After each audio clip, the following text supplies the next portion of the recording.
He lost his sight, but not his instincts. When blind billionaire Kevin Brennan sensed his wife slipping away, he blamed the darkness. He never imagined she was betraying him, right in front of the only woman who truly loved him. Kevin J. Brennan built his empire through discipline, intuition, and a mind sharp enough to outthink anyone in a room. But after the accident stole his sight, his world collapsed into shadows.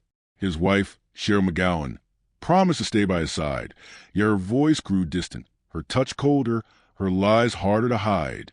As Cheryl drifted away, her best friend Irene Barksdale stepped in. She guided Kevin with patience, held his hand with care, and listened to fears he no longer shared with his wife. Irene carried a painful secret. She had seen Cheryl with another man, and she was falling in love with a husband Cheryl no longer cherished. Kevin sensed betrayal. What he didn't know was that his sight was slowly returning, and soon he would see everything. The sound came first, metal twisting, glass shattering, then a silence so complete it felt like drowning. Kevin Brennan didn't remember the impact, only waking up in a hospital bed with bandages wrapped around his eyes and the acrid smell of antiseptic burning his throat. The doctor's voice was calm, clinical. Traumatic optic neuropathy. Severe damage to both optic nerves. The prognosis was uncertain. Recovery unlikely. Kevin listened without moving, his jaw tight, his hands gripping the thin hospital sheets. He had built an empire from nothing, survived poverty and doubt, and 1,000 setbacks. But this was different. This was darkness with no escape route, no strategy to outmaneuver it. When they finally removed the bandages 3 days later, the world remained black. No shapes, no shadows, nothing. Just an endless void where his life used to be. Cheryl arrived an hour after the diagnosis, her heels clicking against the hospital floor with that precise rhythm he'd always found elegant. She smelled of jasmine and something else, something sharper he couldn't place. Her hand touched his arm, light and hesitant. "Kevin, I'm so sorry," she said, her voice carrying the right notes of concern, but somehow missing the melody. "I came as soon as I could. There was traffic, and I had that charity luncheon, but I'm here now." He nodded, not trusting himself to speak. The accident had happened on a Tuesday morning. The charity luncheon was Friday. 3 days. She'd taken 3 days to visit her husband in the hospital. "The doctor said you'll adjust," Cheryl continued, her fingers already pulling away from his arm. "We'll hire help, of course. Someone to assist you until you're more comfortable. I've already started making calls. Someone to assist you. Now we'll figure this out together. Now I'll be here every step." Someone. The door opened again, and Kevin heard a sharp intake of breath. Footsteps rushing forward without the careful hesitation Cheryl had shown. "Oh my God, Kevin." Irene's voice cracked on his name, raw with emotion he could feel in the air between them. Her hand found his, gripping it tightly, and he felt the tremor running through her fingers. "I just heard. I came straight from the airport. Are you okay?" "That's a stupid question. I'm sorry. Of course you're not okay, but are you in pain? Do you need anything?" Kevin felt something loosen in his chest, something that had been wound tight since he'd woken in the dark. Irene, Cheryl's best friend since college, the woman who laughed too loud at parties and always remembered everyone's birthday, the woman whose voice right now sounded like she was barely holding herself together. "I'm all right," he said, and his voice came out rougher than he intended. "It's good to hear your voice." "I brought your favorite coffee," Irene said, and he heard her moving closer, felt the warmth of the cup being pressed carefully into his hands. "I know the hospital stuff tastes like motor oil, and I grabbed that thriller audiobook you mentioned wanted to read. I figured, well, I thought maybe you want something to do while you're stuck here." She brought coffee, an audiobook, small things, thoughtful things, things that acknowledge his new reality, without treating him like a tragedy. "Thank you," Kevin said, and meant it. Cheryl cleared her throat. "Irene, could you give us a moment? I need to discuss some arrangements with Kevin." There was a pause, and Kevin felt Irene's hand squeeze his once more before releasing. "Of course. I'll be right outside if you need anything." "Kevin!" "Anything at all." Her footsteps retreated, the door closing with a soft click. The room felt colder without her in it. "She's always been dramatic," Cheryl said, moving to the window. Kevin could hear the blinds adjusting. Light he couldn't see changing in a room he couldn't navigate. I hope she won't be hovering too much. You need rest, not an audience. Kevin took a sip of the coffee, bitter and perfect, exactly how he liked it. Irene had remembered. His wife of 5 years, standing by the window, hadn't thought to bring him anything except explanations for why she was late. Something shifted in that moment, something small but irreversible, like a crack appearing in a foundation, invisible at first but spreading, inevitable. The company needs a statement, Cheryl continued, her voice businesslike now, the brief moment of sympathy already evaporating. I've drafted something for the board. Temporary leave, with you still overseeing major decisions remotely. Marcus can handle the day-to-day. I'll handle my own statement, Kevin said quietly. Kevin, be realistic. You can't even see the... She stopped herself, but the words hung in the air anyway. You need help. Real help. Let me manage this. Let me manage this. Let me manage you. The darkness pressing around him, suffocating and complete. Kevin Brennan had spent his entire life refusing to let anyone else control his fate. He wasn't about to start now, blind or not. Get me Marcus on the phone, he said, and send Irene back in. Cheryl's silence stretched for 3 heartbeats. Fine, she said finally, but don't say I didn't warn you when this all becomes too much. She left without kissing him goodbye. Kevin noticed. He noticed everything now. Every hesitation, every word choice, every moment where her touch landed wrong or didn't land at all. When Irene came back in, she didn't say anything at first, just pulled a chair close to his bed and sat down, her presence warm and steady. Tell me the truth, Kevin said. How bad is it? The room or your face? Irene tried to joke, but her voice wavered. You've got some bruising. The bandages come off tomorrow, they said. The room is depressing. Standard hospital beige. There's a wilted plant someone sent that's definitely dying. The view is a parking lot. And my chances? Irene was quiet for a moment. The doctor said 5 to 10% for partial recovery.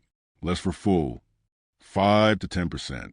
Kevin had built a billion-dollar company on worse odds, but he'd always been able to see the battlefield before. Now he was fighting blind in every sense of the word. I'm not giving up, he said.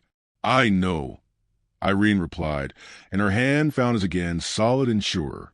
And neither am I.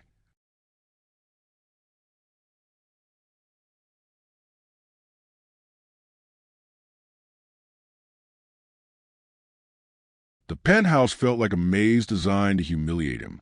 Kevin stood in the hallway of his own home, one hand trailing along the wall, counting steps the way the occupational therapist had taught him. 12 steps to the kitchen. Turn left. 8 steps to the living room. Each journey was a small victory and a constant reminder of everything he'd lost. It had been 6 weeks since the accident. 6 weeks of learning to navigate a world that had become hostile in its familiarity. Corners that had never mattered before now waited to bruise his shins. Furniture became obstacles. The simple act of pouring coffee required concentration that left him exhausted. But it was the changes in Cheryl that disoriented him most. She moved through the penthouse like a ghost, her presence announced only by the click of heels or the whisper of expensive fabric. Her voice had taken on a quality he couldn't quite name, performative maybe, like she was reading lines from a script she hadn't bothered to memorize. I'll be out this evening, she said from somewhere near the bedroom. Kevin was sitting in the living room, listening to quarterly reports on his laptop through headphones he'd learned to hate. He pulled them off. Where? Dinner with the Hendersons. That charity thing I mentioned. You remember? He didn't remember. What time will you be back? There was a pause, just a fraction too long. Late, probably. Don't wait up. The front door closed before he could respond. Kevin sat in the darkness, listening to the silence of his empty home. She'd been going out more. Charity events, she said. Meetings with her personal trainer. Lunch with friends. Always explanations. Always reasonable. But the frequency had increased, and the details had become vague. His phone rang, the distinctive tone he'd set for his assistant. Marcus. Boss. The board meeting notes are ready for review. I can come by and read them to you, or I can send them to your text-to-speech software. Send them, Kevin said. I'm getting better with the software. It was a lie. He hated every mechanical syllable, every mispronounced name. But he refused to become helpless. If this was his new reality, he would master it. After Marcus hung up, Kevin sat for a while, feeling the weight of the empty penthouse pressing down on him. He could call someone, maybe, invite a colleague over, prove he was still functional, still capable. But the thought exhausted him. Navigating conversations was harder than navigating rooms. Everyone spoke to him differently now. Louder, slower, with exaggerated patience that made him want to throw something. Everyone except Irene. She'd been coming by 3 times a week, ostensibly to check on him for Cheryl, who was so busy with everything. But Irene never treated his blindness like a tragedy that needed constant acknowledgement. She talked to him the way she always had, with easy humor and genuine interest. She didn't rearrange his carefully memorized furniture layouts or move his coffee cup to where she thought it should be. The doorbell rang at 7:30. Kevin made his way to the door, counting steps, and opened it. "It's me," Irene said unnecessarily. He recognized her footsteps, the subtle scent of lavender she always wore, the particular way she waited for him to invite her in rather than just breezing past. "Come in. Cheryl's out." "I know," Irene said, and there was something in her voice that made Kevin pause. "She told me she'd be gone tonight. I brought Thai food from that place on Fifth you like. Figured you might not have eaten." She was right. He hadn't. The kitchen had become a battlefield he avoided when alone. They ate at the dining table, Irene describing the layout of containers, so he could navigate the meal without assistance.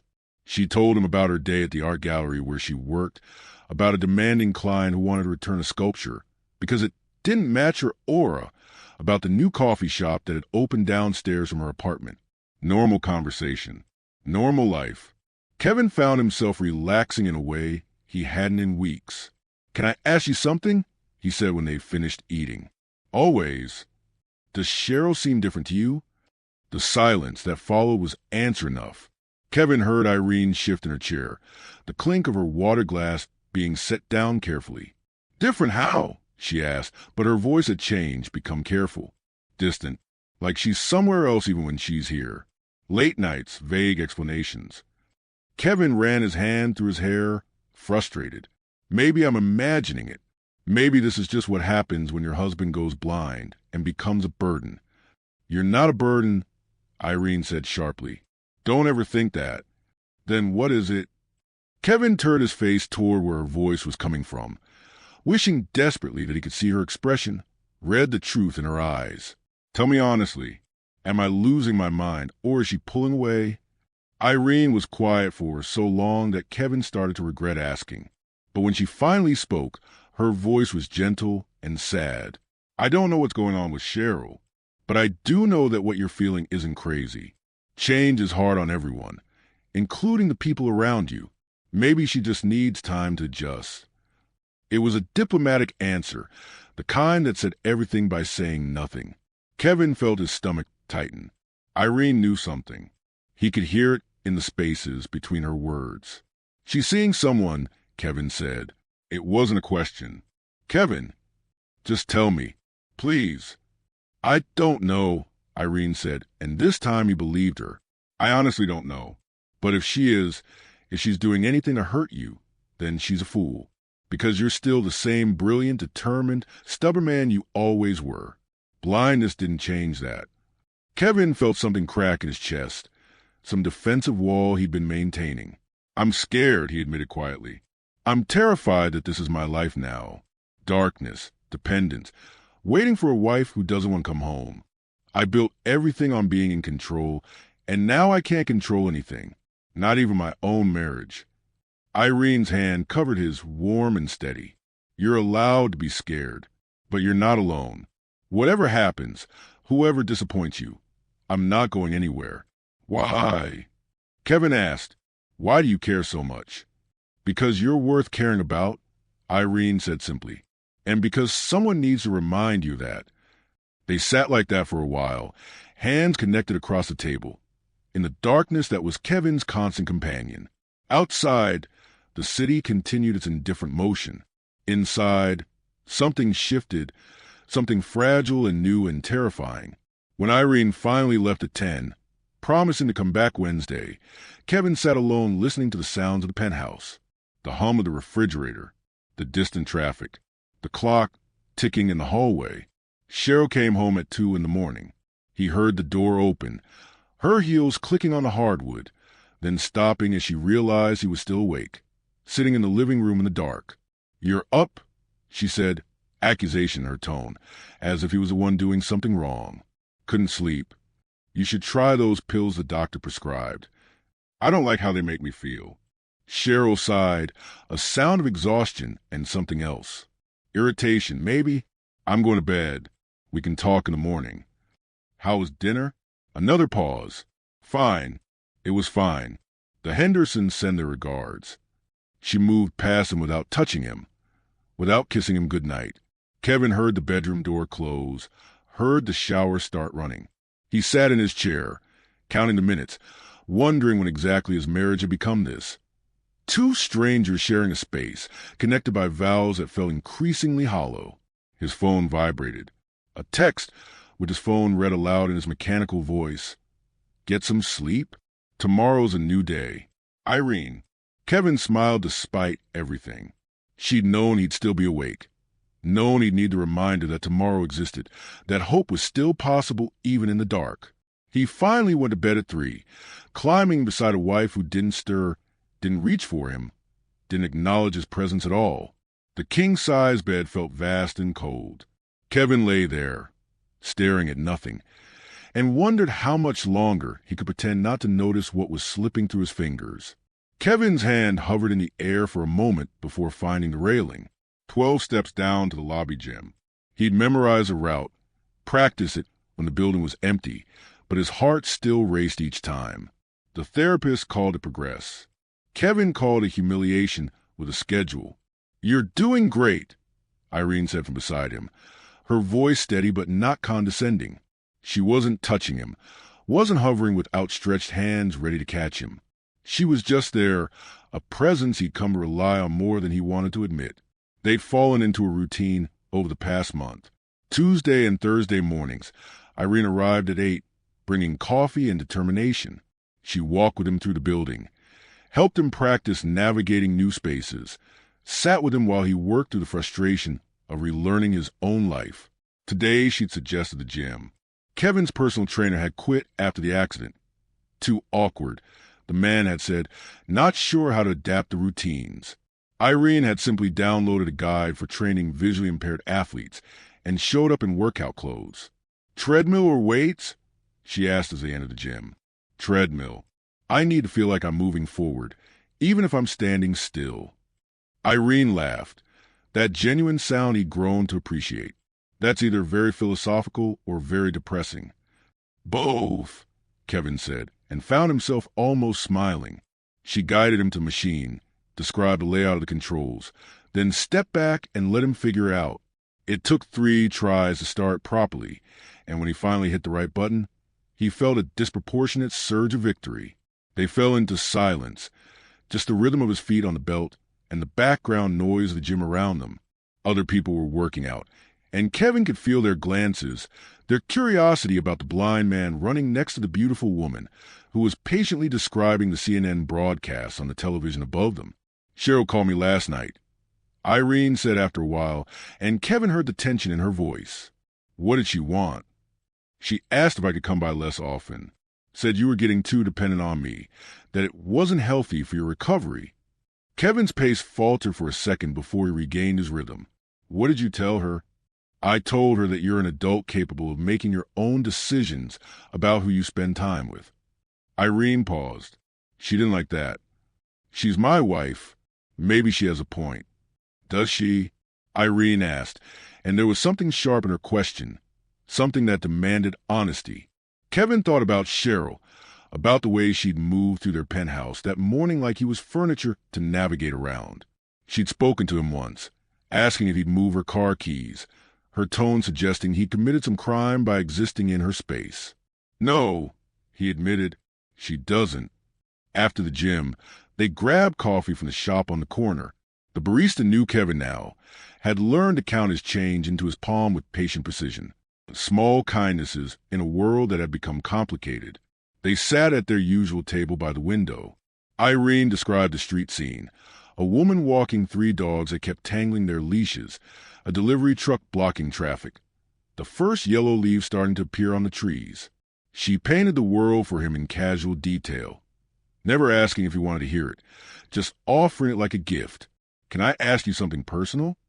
Kevin said, wrapping his hands around his cup for the warmth. "You can ask me anything." "Why are you doing this? Really, you've given up hours of your week to help me learn to walk downstairs and order coffee. Cheryl is your best friend, and you're spending more time with her husband than she is." Irene was quiet for a moment, and Kevin wished again for the millionth time that he could see her face, read the expression that would tell him what her silence meant. "Cheryl has been my best friend since college," Irene said carefully. "She was there when my mom died, when I changed careers, when I broke up with that disaster of a boyfriend who tried to steal my artwork. I love her, but that doesn't mean I always understand her choices." "What choices?" "The choice to pull away when someone needs her. The choice to treat your blindness like it's an inconvenience to her life rather than a tragedy in yours." Irene's voice had gotten harder. "You don't deserve that, Kevin. You deserve someone who shows up. And you're that someone." "I'm trying to be," she said softly. "Is that okay?" Kevin felt something warm spread through his chest, dangerous and forbidden and impossibly real.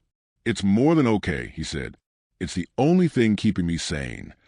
They walked back to the penthouse together, moving through a familiar route with an ease that had developed over weeks of practice.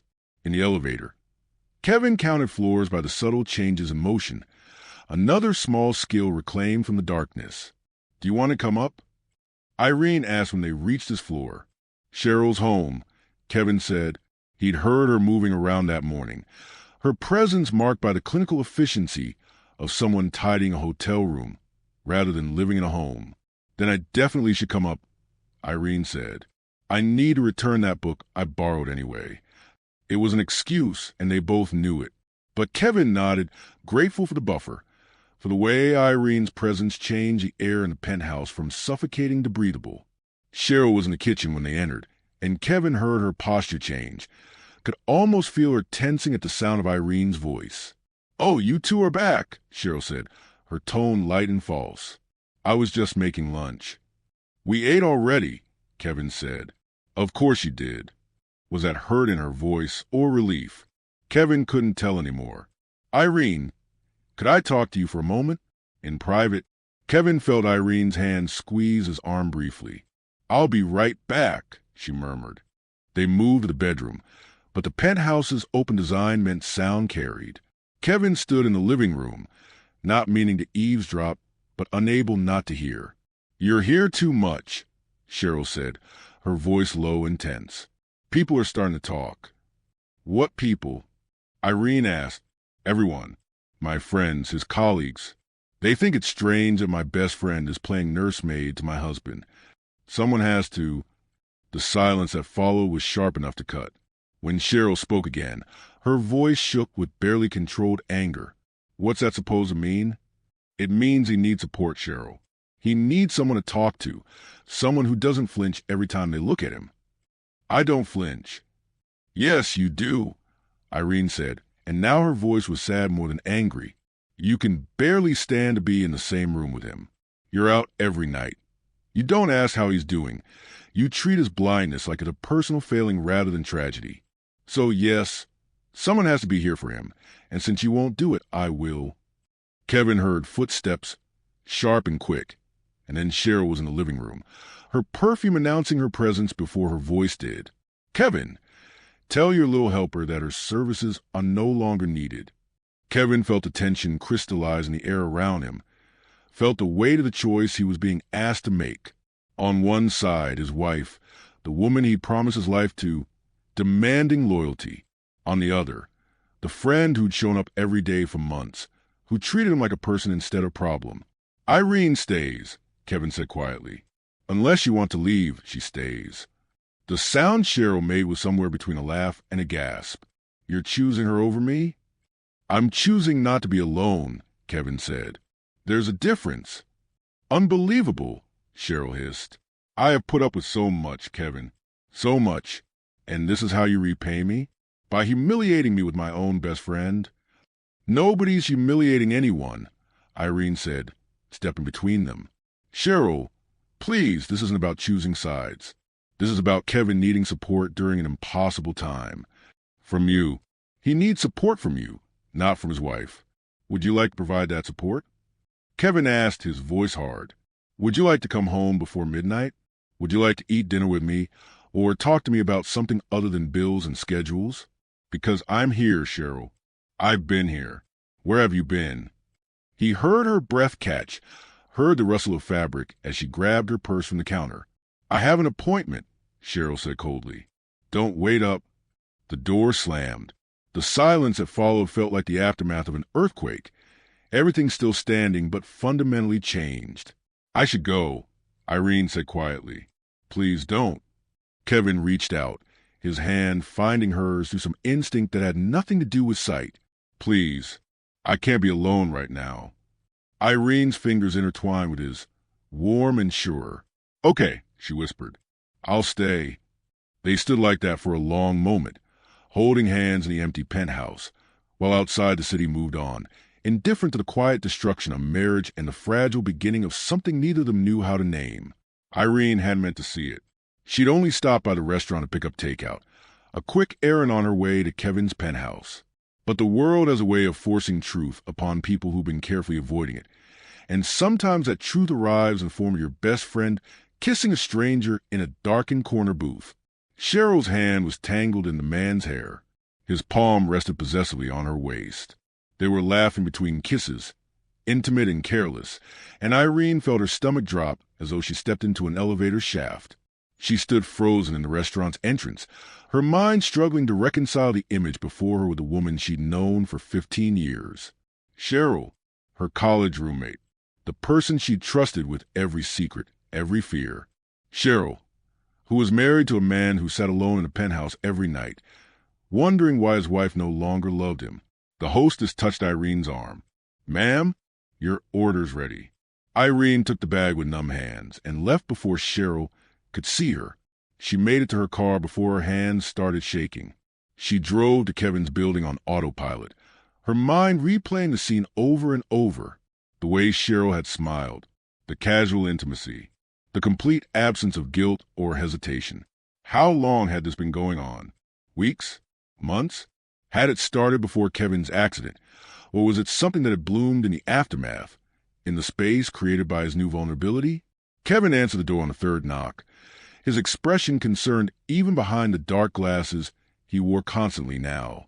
Irene, you're early. Is everything okay?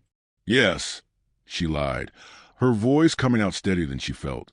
I brought Chinese, that place you like on Madison.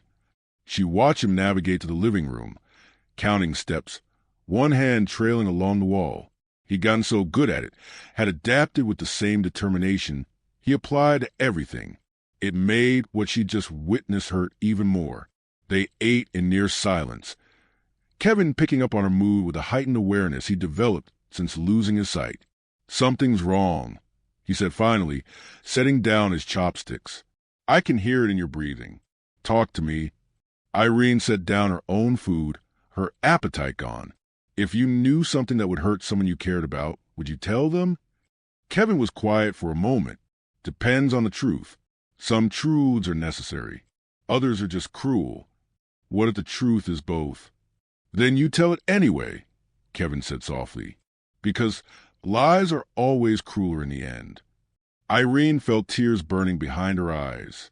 She couldn't do it. She couldn't be the one to destroy whatever fragile hope Kevin still held for his marriage. It wasn't her place. Cheryl was her best friend. She owed her loyalty, didn't she? But then she thought about Kevin, sitting alone night after night, blaming his blindness for his wife's distance when the truth was so much uglier.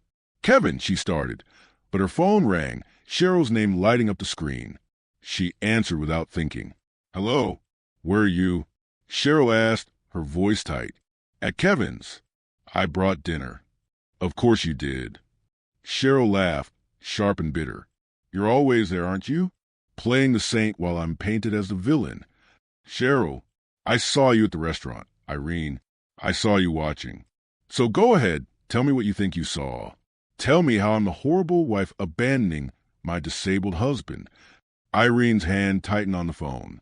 Kevin had gone very still, his body angled toward her, listening. I think, Irene said carefully, that you should be having this conversation with Kevin, not me. Oh, please. You've been waiting for this, haven't you? Waiting for me to mess up, so you could swoop in and play the hero. You've been in love with him for years, and we both know it. The words hit Irene like a physical blow. She looked at Kevin, saw his jaw tighten, and realized he'd heard Cheryl's voice through the phone. This isn't about me, Irene said quietly. This is about you and Kevin and the promises you made. Promises, Cheryl spat. Let me tell you about promises, Irene. I promised to love him in sickness and health. I didn't promise to watch him become someone I don't recognize. I didn't promise to spend my life guiding a blind man around like a service dog. I didn't promise to give up everything I am because he couldn't dodge a car. Irene hung up. Her hands were shaking so badly she nearly dropped the phone. She's seeing someone, Kevin said. It wasn't a question. Yes. How long have you known? I just found out today. I swear, Kevin, I just saw them an hour ago. I wouldn't have kept this from you. Kevin nodded slowly, his expression unreadable behind those dark glasses. What did she mean about you being in love with me? Irene felt her heart stop. This was the moment, the truth that would either destroy their friendship or transform it into something terrifying and new. I don't know, she lied. Cheryl says a lot of things when she's angry. Kevin tilted his head, the gesture he used when he was trying to read someone's voice the way he used to read their face. You're lying. Your breathing changed. Your voice got higher. He stood, moving toward her with the careful precision he developed. Tell me the truth, Irene. Please. It doesn't matter, Irene whispered. You're married. My feelings don't matter. They matter to me. Irene closed her eyes, unable to look at him even though he couldn't see her. She's not wrong, she admitted finally. I've had feelings for you for a long time. Years. But I buried them because you loved Cheryl, and she was my best friend, and that's just how it had to be. And now everything's broken, and I don't know how to fix it. Kevin reached out, his hand finding her face with surprising accuracy, his thumb brushing away a tear she hadn't realized had fallen. Maybe it doesn't need to be fixed. Maybe it needs to be rebuilt. Kevin, you're hurt and angry, and your marriage is falling apart. This isn't the time. When is the time?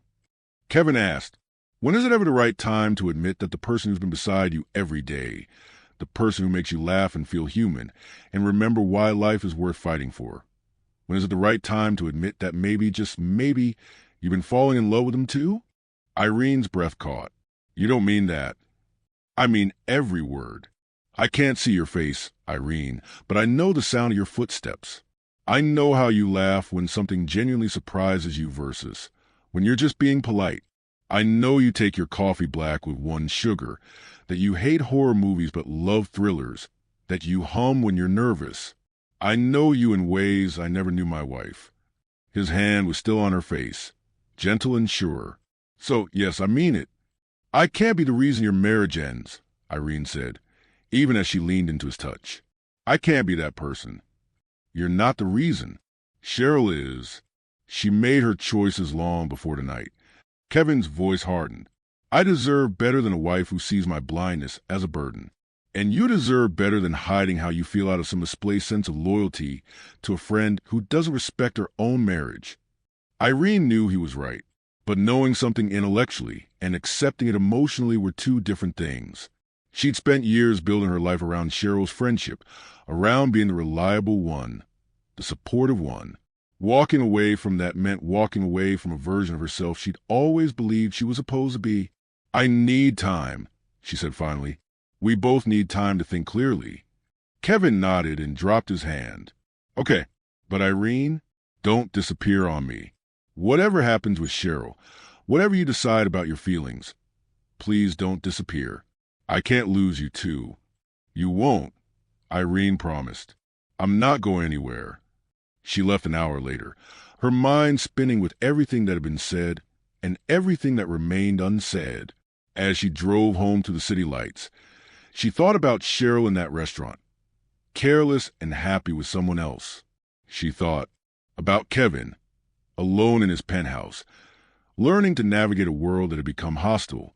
And she thought about herself, caught between loyalty to a friend who betrayed that loyalty and feelings for a man she had no right to want. The truth was both necessary and cruel, Kevin had said.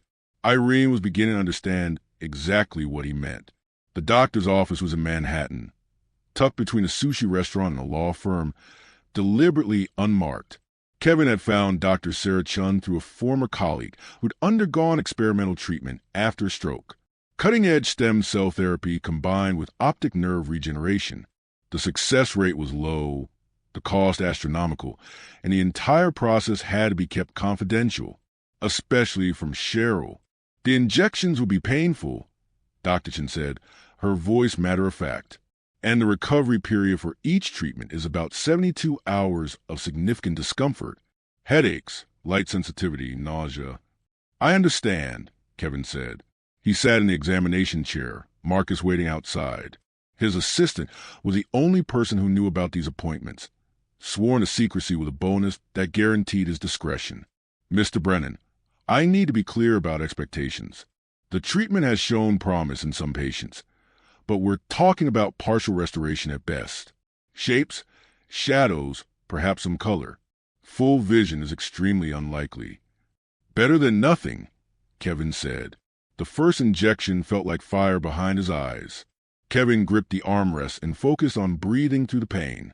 When it was finally over, Dr. Chen helped him to a recovery room where he lay in darkness, waiting for the agony to subside. You're brave, she said quietly. Most patients bring support. A spouse, a family member. My wife doesn't know I'm here. Dr. Chen didn't ask why. She'd probably seen enough broken marriages in her practice to fill a textbook. The pain lasted 3 days. Kevin told Cheryl he had the flu and locked himself in the guest bedroom. She accepted the excuse with barely concealed relief, leaving him alone with his suffering. But Irene knew. She appeared on the second day, Marcus having broken protocol, and called her when Kevin's groans became concerning. She let herself in with the spare key Kevin had given her weeks ago and found him curled on the bathroom floor, a cold towel pressed his eyes. Jesus, Kevin, she breathed, kneeling beside him. What happened? He told her. Everything. The treatments, the hope, the desperate need to try something. Anything. Irene listened without judgment, her hand stroking his hair with gentle rhythm. Why didn't you tell me? She asked when he'd finished. Because if it doesn't work, I didn't want anyone to know I'd failed again. That's not failure, Irene said fiercely. That's hope. And you're allowed to have hope even if it doesn't work out. She stayed with him through the worst of it, bringing ice packs and pain medication, sitting in the darkness because light made his symptoms worse. She read to him from his favorite thriller, her voice an anchor in the storm of pain. On the third day, something shifted. Kevin was lying in bed, Irene asleep in the chair beside him when he noticed it. A change in the darkness. Not light exactly, but a lessening of the absolute void. A sense of gradation, of depth. His heart started pounding. He turned his head carefully, and there, a shape, indistinct, blurred, but undeniably present. The window. He was seeing the outline of the window. Irene, he whispered. She woke immediately. What? Are you okay? Come closer. She moved to the edge of the bed, and Kevin focused all his attention on where her voice was coming from. And there, in the shadows, he could make out a shape, a silhouette, the general outline of a person. I can see you, he breathed. It's not clear, it's like looking through fog, but I can see your outline. Irene made a sound between a laugh and a sob. Really? Kevin, really? Really? He reached out, his hand finding her face. And now, he could see the ghost of his own hand moving, could track its motion through space. Oh, God, it's working. They held each other, while Kevin's vision slowly, incrementally improved over the next hour. Shapes became more defined. He could see the furniture in the room, could make out the door, the painting on the wall. Everything was blurred and washed out, like looking through dirty glass, but it was sight. "We should call Dr. Chun," Irene said. "Let her know the treatment's working." "Not yet." Kevin cupped her face, trying to bring her features into focus. He could see the general shape of her face, the darkness of her hair, but the details remained frustratingly out of reach. "I need to think about this." "Think about what?" "Kevin, this is amazing." "It is," he agreed. "But if Cheryl finds out my sight is returning, everything changes. She'll come back, pretend the last few months never happened, play the devoted wife again." "Would that be so terrible?" Kevin was quiet for a moment, his thumb tracing Irene's cheekbone, a touch he could now watch happen. "Yes," he said finally, "it would, because it would be a lie. She doesn't love me, Irene. She loves a version of me that came with wealth and status and normal vision. The moment I became inconvenient, she disappeared. I can't forget that. So what are you going to do?" "I'm going to keep this a secret. I'll continue the treatments, see how much vision I can recover, but I won't tell Cheryl. I won't tell anyone except you and Dr. Chun and Marcus." "Why?" Kevin's hand moved from her face to her hair, running through the strands he could now see falling over her shoulders. "Because I need to see the truth. Really see it. My wife's betrayal, whatever she's planning, whoever she's become.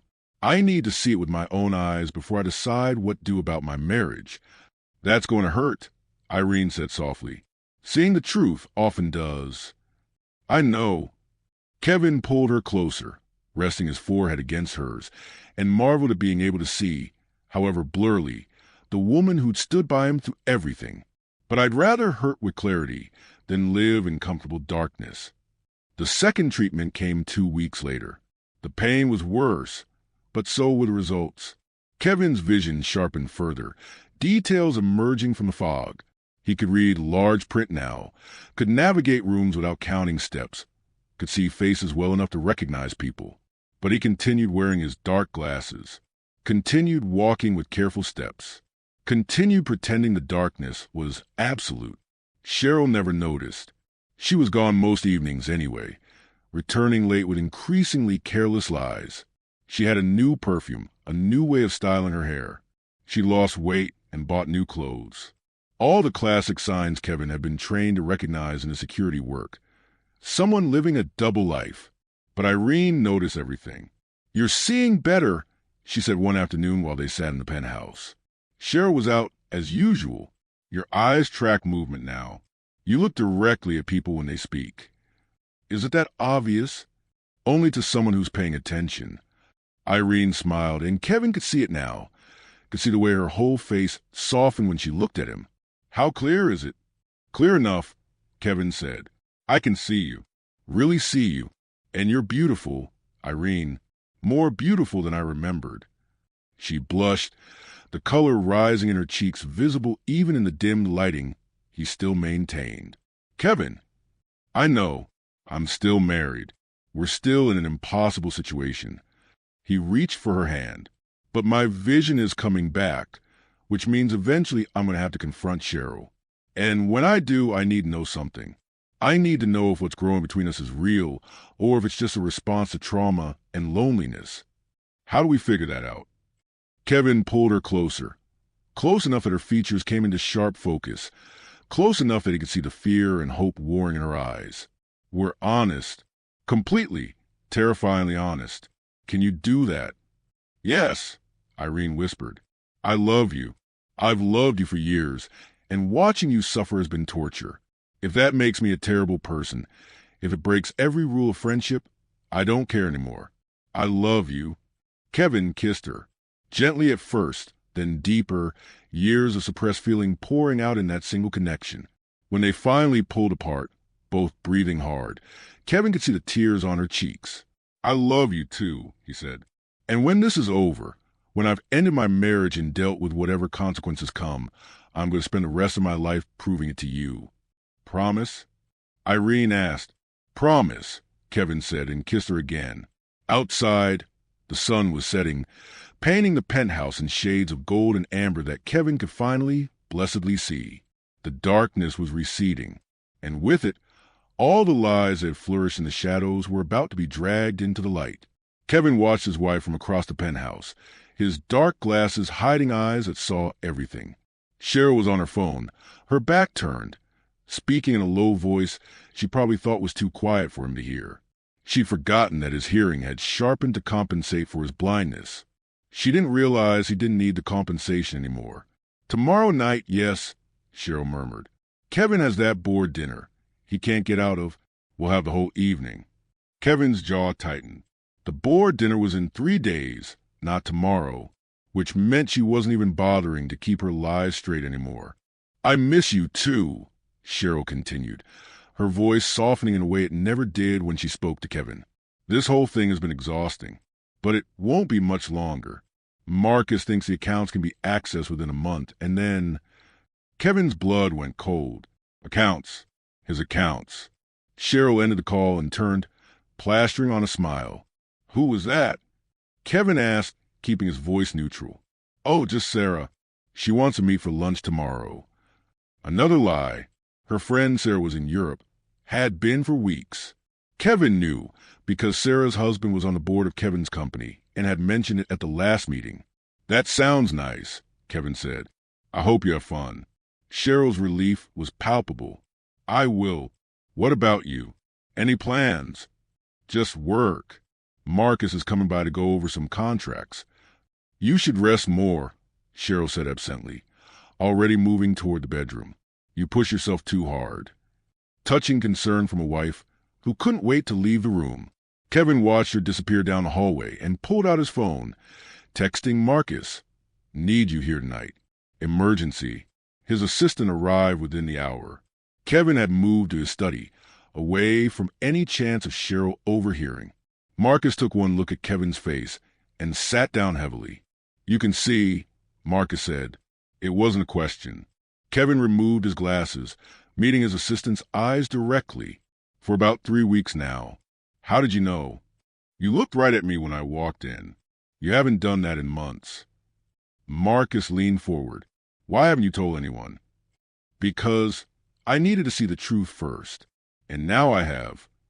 Kevin pulled up his computer, the screen no longer requiring text-to-speech software. "Cheryl mentioned you've been helping access accounts. Tell me what she asked you to do." Marcus went pale. "Boss, I swear I didn't. I would never." "I'm not accusing you. I'm asking you to tell me what she wanted. She approached me about a month ago," Marcus said carefully. "Said she was worried about your business decisions while you were adjusting to blindness. Wanted to make sure the company assets were protected. She asked if there was a way to set up a joint access protocol. Said it was just in case something happened to you." "And what did you tell her?" "I told her that any changes to account access would require your direct authorization and board approval." She wasn't happy, but she backed off. Marcus hesitated. "At least I thought she did. But I've noticed some irregularities in the past few weeks. Small transfers, nothing that would trigger alerts, but consistent." Kevin pulled up his banking software, grateful that his returning vision was clear enough to read the numbers. "Show me." They spent the next hour going through transactions. Marcus was right. Small amounts, moving from various accounts to an offshore holding company Kevin didn't recognize. 50,000 here, 30,000 there. Amounts small enough to go unnoticed in a company managing billions, but adding up to nearly $500,000 over 3 months. "She's stealing from me," Kevin said flatly. "My own wife is embezzling money."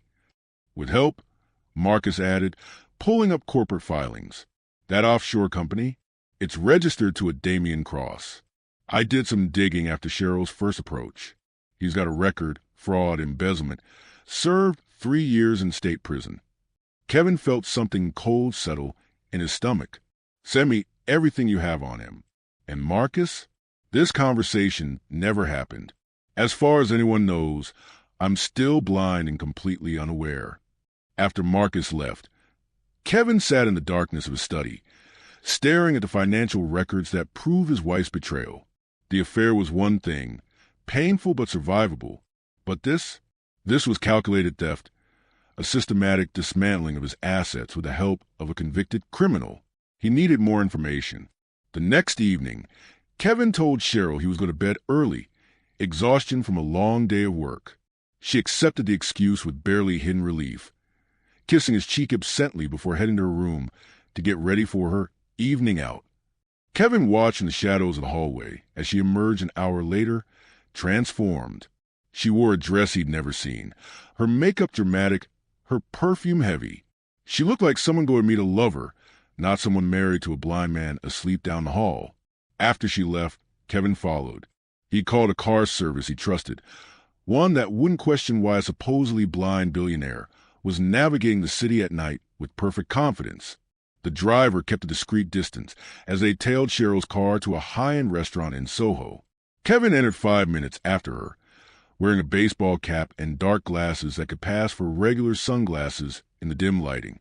He took a table in the back corner, partially hidden by a decorative screen, with a clear view of the booth where Cheryl sat. The man who joined her matched Marcus's description. Damian Cross was in his 40s, handsome in a calculated way, his suit expensive but slightly too tight, his watch flashy. He kissed Cheryl like he owned her, and she melted into it with a passion Kevin hadn't seen from her in years. "Did you talk to Marcus?" Damian asked when they finally broke apart. "He's suspicious," Cheryl said. "Kevin's assistant is too loyal. We might need to go around him. Or through him." Damian's smile was cold. "Everyone has a price. Not Marcus. He'd die for Kevin." Cheryl took a sip of her wine. "We need to speed up the timeline. Kevin's getting too comfortable, asking too many questions. If he starts digging..." "He won't. He's blind, babe. He can barely navigate his own house. You got him exactly where we need him, dependent, isolated, and completely unaware." Kevin's hands clenched under the table. He pulled out his phone, using the camera to take photos of the couple, clear evidence of their intimacy. "The new access codes come through next week," Damian continued. "Once we have those, we can start moving larger amounts. By the time anyone notices, we'll be in the Caymans, and Kevin will be filing for bankruptcy." Cheryl laughed, the sound making Kevin's stomach turn. Poor Kevin. So brilliant, and yet so blind in more ways than one. "You sure you can keep up the act?" Damian asked. "Playing a devoted wife must be getting old." "It's nauseating," Cheryl admitted, "but necessary. Once the money's secured and the divorce is filed, I never have to look at him again. The prenup is airtight for normal divorce, but if I can prove he's mentally incompetent due to his disability, I can challenge it. Either way, I'm walking away with enough to make these months of playing nurse worth it." Kevin had heard enough. He left cash on the table and slipped out before they could notice him, his mind already calculating his next moves. Back at the penthouse, he went to the guest bedroom where Irene waited.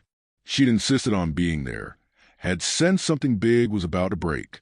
"You were right," Kevin said, sitting beside her. "It's worse than an affair. They're planning to steal everything and frame me as mentally incompetent."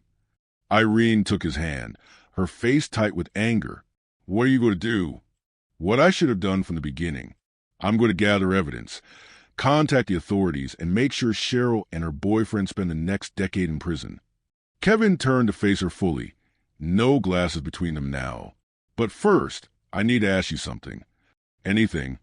When this all comes out, the betrayal, the theft, the divorce, it's going to be ugly. Media, lawyers, public scrutiny of everything. I'm giving you a chance to walk away now, before you're dragged into this mess." Irene's eyes filled with tears, but she smiled. "I've never walked away from you, Kevin. I'm not starting now." Kevin kissed her, grateful and terrified in equal measure. Outside, the city continued its endless motion, unaware that in a penthouse high above the streets, a blind man had finally seen the truth, and that truth was about to destroy everything. The evidence collection took 2 weeks. Kevin moved through his days with careful pretense, playing the blind husband while his vision grew sharper with each treatment. He documented everything: financial transfers, text messages retrieved through his access to their phone provider, photographs of Cheryl and Damian together. His lawyers worked in absolute secrecy, building a case that was airtight and devastating. But it was Irene who uncovered the final piece. She'd been going through Cheryl's laptop, borrowed under the pretext of needing to check email, when she found the folder. Documents outlining plans that have Kevin declared mentally incompetent, doctors' evaluations that had been falsified, even a forged power of attorney that would give Cheryl complete control of his assets. They weren't just planning to steal, Irene said, her voice shaking as she showed Kevin the files.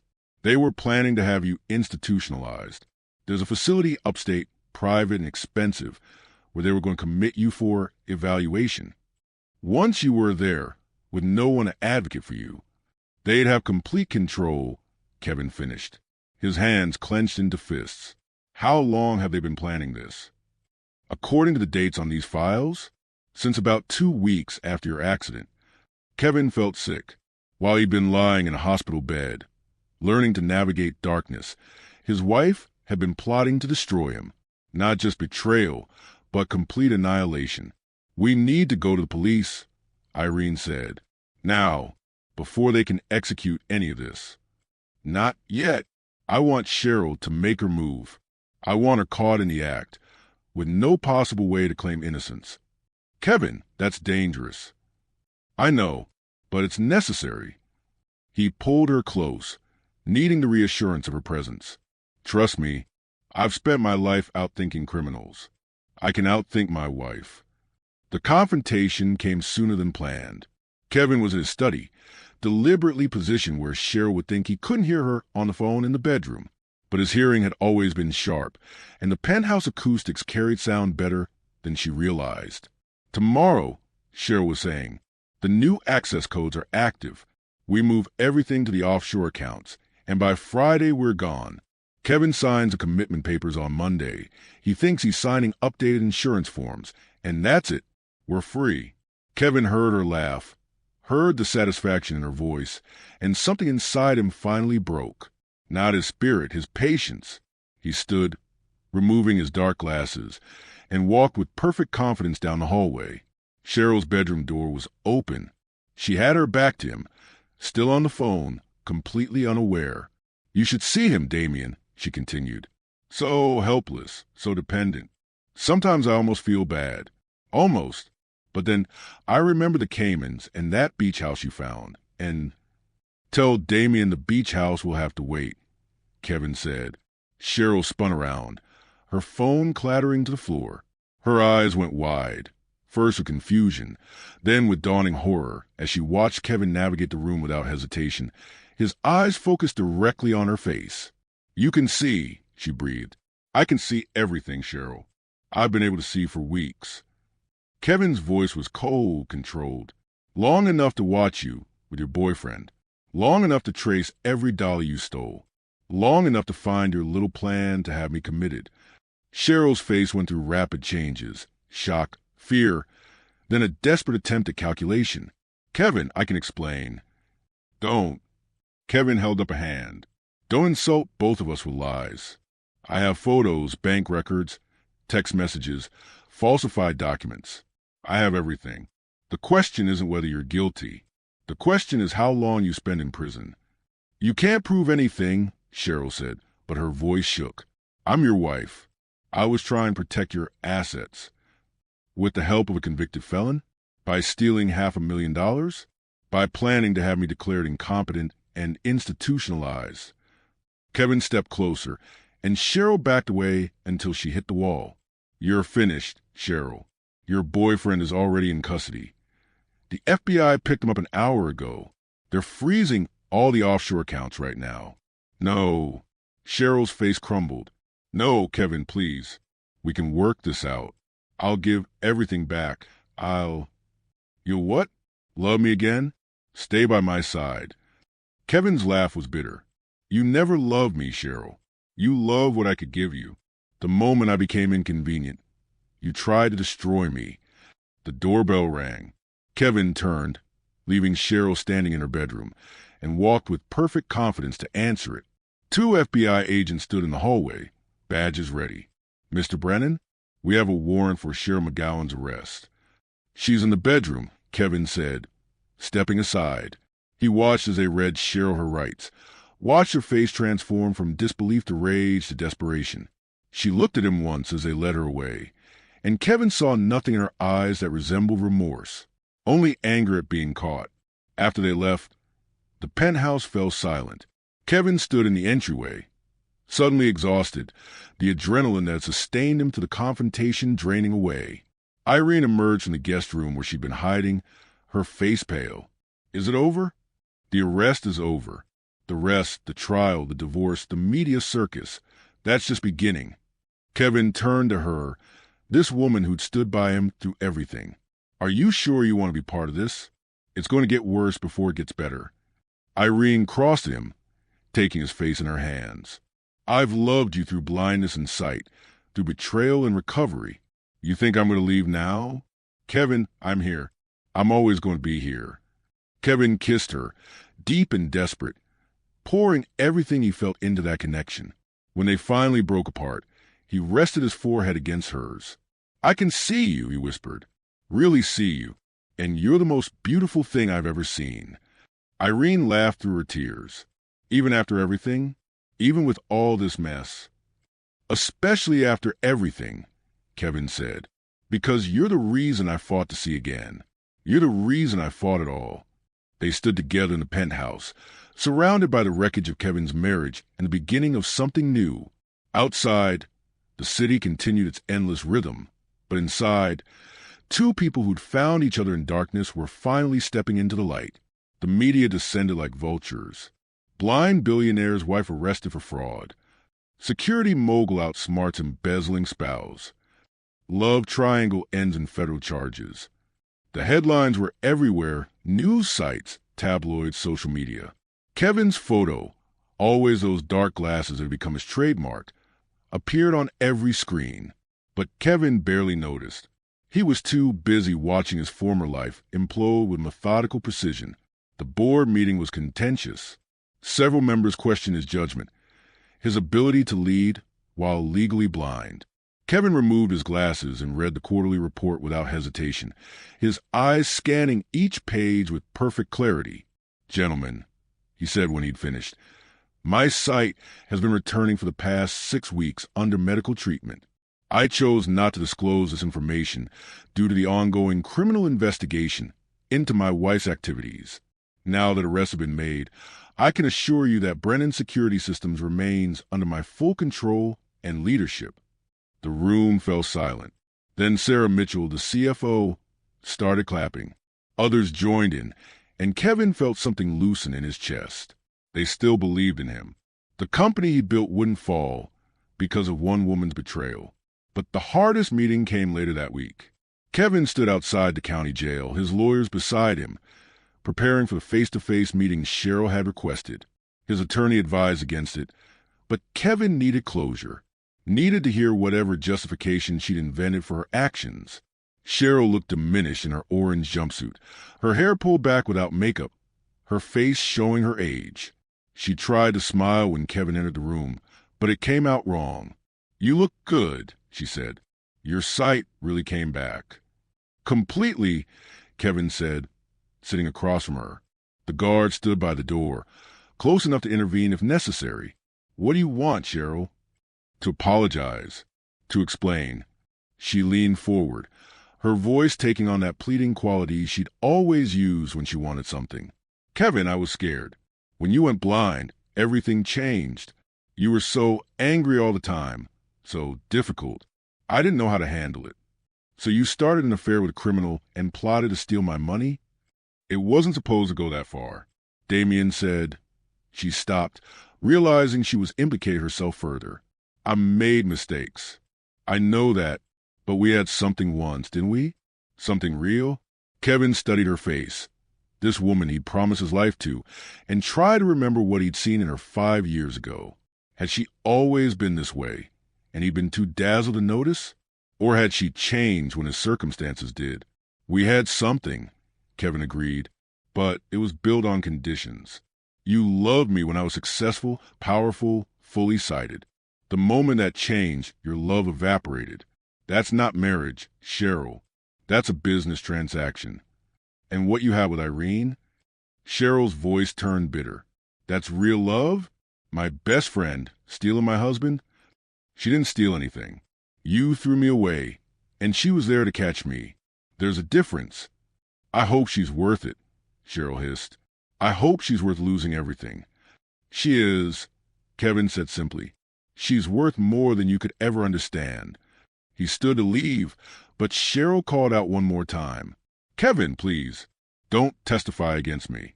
We can make a deal. I'll plead guilty to lesser charges. And you can have the divorce you want. Please. Kevin turned back, seeing her clearly for the first time in years. Not the woman he'd married, but the person she'd always been underneath. Selfish, calculating, willing to destroy others to save herself. See you in court, Cheryl. The trial lasted 3 weeks. Kevin testified on the second day, walking to the stand with perfect confidence, his vision clear enough to see Cheryl's face across the courtroom. He detailed the financial fraud, the forged documents, the plan to have him institutionalized. Damian Cross's attorney tried to paint Kevin as a vengeful ex-husband, but the evidence was overwhelming. Bank records, text messages, photographs. The jury deliberated for 4 hours. Guilty on all counts. Cheryl received 7 years for fraud and embezzlement. Damian got 12 for his previous convictions and leadership role. Kevin watched them being led away and felt nothing but relief. It was over.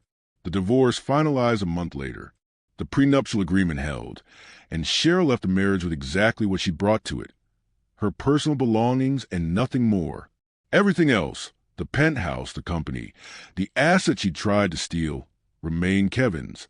The night the divorce papers were signed, Kevin returned to the penthouse to find it transformed. Irene had spent the day removing every trace of Cheryl, photos, furniture, decorative items that had never felt like his anyway. The space looked clean, open, ready for something new. Too much. Irene asked nervously. I can put things back if you want to do this yourself.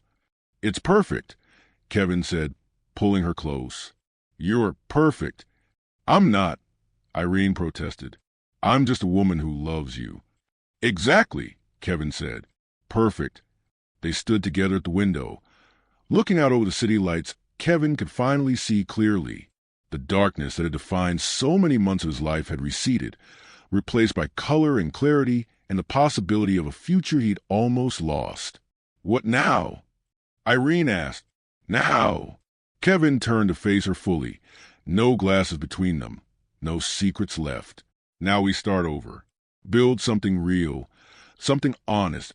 Something neither of us has to hide. I'd like that, Irene whispered. Good, Kevin said, and kissed her as the city sparkled below them.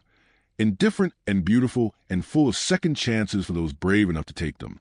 Spring arrived like a promise.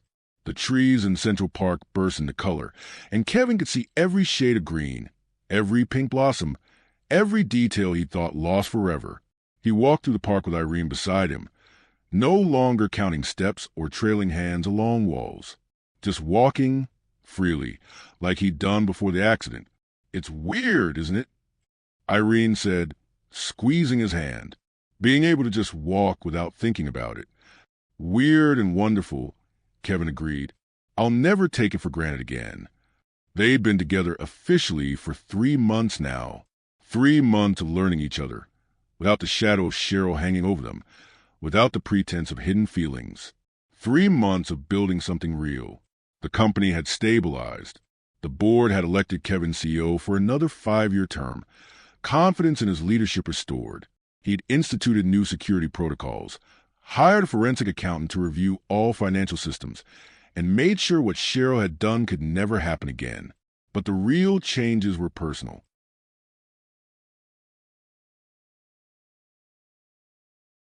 Kevin had started a foundation for people with traumatic vision loss, funding research into treatments like the one that had saved his sight. He volunteered twice a month at a center for the visually impaired, helping others navigate the darkness he remembered too well. And he'd learned to be vulnerable. I spent my whole life trying to control everything, he told Irene one evening as they cooked dinner together in the penthouse. Control my circumstances, my emotions, my reactions. The blindness took all that away, and I thought I was losing myself. But maybe I was just finding who I actually am underneath all that control. And who's that? Irene asked, stirring pasta sauce. Someone who needs people. Who needs you. Kevin wrapped his arms around her from behind, resting his chin on her shoulder. Someone who's okay with not having all the answers. I like that person, Irene said, leaning back into him. He's much easier to live with than the guy who tried to run a billion-dollar company while pretending to be blind. Kevin laughed. Fair point. The call came in May. Dr. Chen's voice was excited over the phone.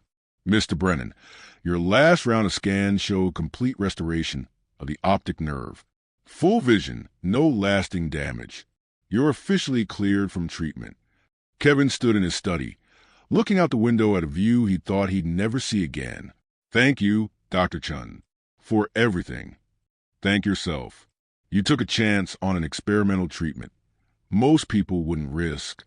That courage made all the difference. That night, Kevin took Irene to dinner at a restaurant in Brooklyn with a view of the Manhattan skyline. They sat on the rooftop terrace as the sun set, painting the city in shades of orange and pink and gold. I have something to tell you, Kevin said when the food arrived. Irene looked up, concerned. That sounds serious. It is, but get serious. He reached across the table, taking her hand. Dr. Chen called today. My vision is completely restored. No more treatments. No more checkups. I can see perfectly. Kevin, that's amazing. Irene's face lit up.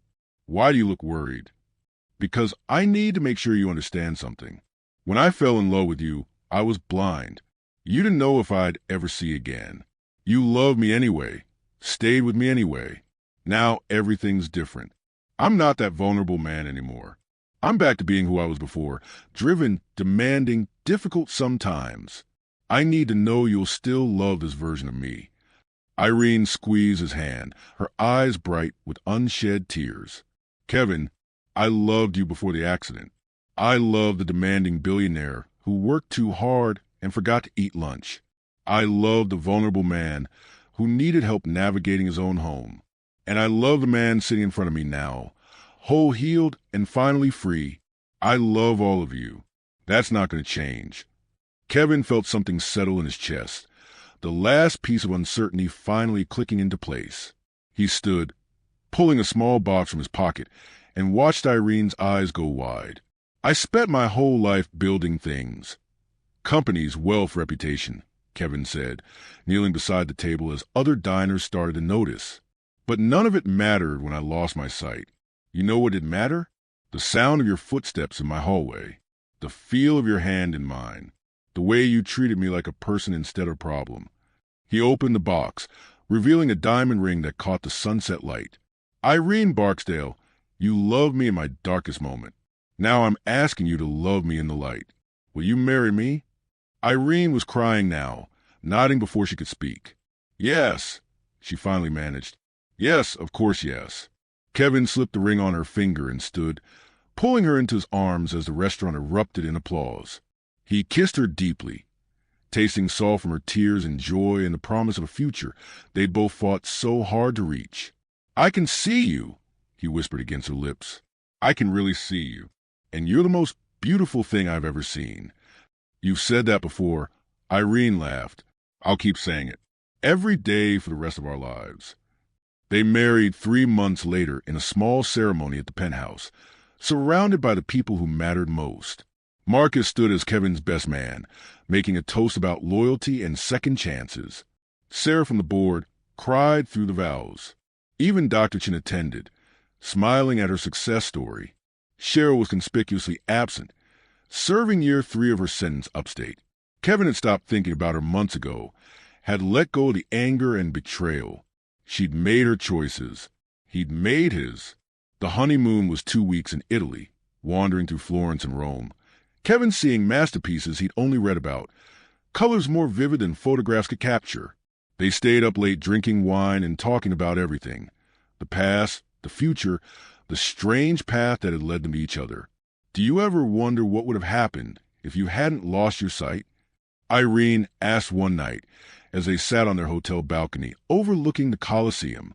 I'd probably still be married to Cheryl, working 80-hour weeks, thinking I was happy, Kevin admitted. The accident was the worst thing that ever happened to me, but it led me to you. I don't know how to reconcile those two truths. Maybe you don't have to, Irene said softly. Maybe some things are just complicated. Pain and joy, loss and gain, darkness and light. Maybe they're all mixed together, and we just have to accept both. Kevin pulled her close, looking out over the ancient city, and thought about everything he'd lost and everything he'd gained. His sight, his innocence, his first marriage, his certainty that he could control his fate. All gone, but in their place, clarity, humility, real love, and a woman who'd seen him at his absolute worst and loved him anyway. I see you, Irene, Kevin said quietly. I finally see everything clearly. I see you too, she replied, and I'm not going anywhere. They sat together as a Roman night deepened around them. Two people who'd found each other in darkness and chosen each other in the light. The road ahead was uncertain. It always was. But they'd walk it together, eyes open, hearts full, finally free from the shadows that threatened to consume them both. Kevin had spent his life believing that vision was about the eyes. Now he knew better. Real sight came from the heart, from the willingness to see people as they truly were, their flaws, their beauty, their capacity for both betrayal and transcendent love. He'd been blind, and now he could see. And what he saw, looking at his wife in the Italian moonlight, was everything worth living for. If you enjoyed this story, don't forget to like, share, comment your thoughts, and subscribe for more emotional romance stories.